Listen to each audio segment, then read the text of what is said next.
Let me ask you about the legalisation of marijuana. The Greens have floated this idea. It's not a new proposal from the Greens, but you have some sympathy for their cause here. Yeah, I mean, ever since I was elected 4 years ago, I've been talking about legalisation of marijuana. It's being increasingly legalised around the world. Australians are just a bunch of anal retentives on this issue. The fairy stories that get told about marijuana, it's addictive. It's less addictive than alcohol or nicotine. It's still addictive. It's dangerous. Though, wouldn't you say? Not really. Not really. It depends how you define addictive, but not really very much. It's not a dangerous drug in particular. It's classified as less dangerous than nicotine and alcohol. It's widely used. The police look the other way at personal use all the time. Some of the states that's even written down as their policy to look the other way. The Liberal Democrats have had a policy of full legalisation of cannabis for a long, long time.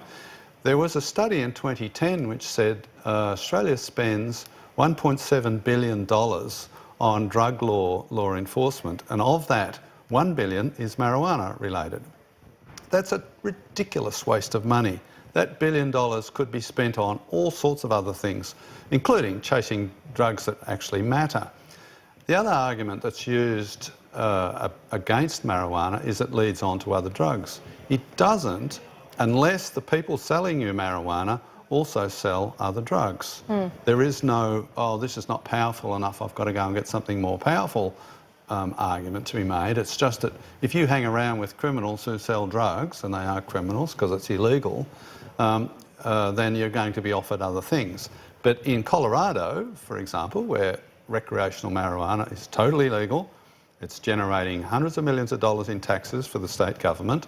The sky hasn't fallen. People are not moving on to heroin or cocaine or any of the other nasty drugs.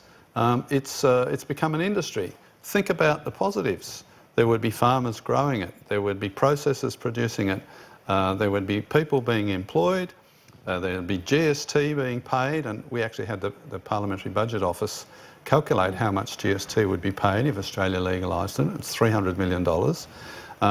Then there would be the companies that are selling it. They'd pay company tax.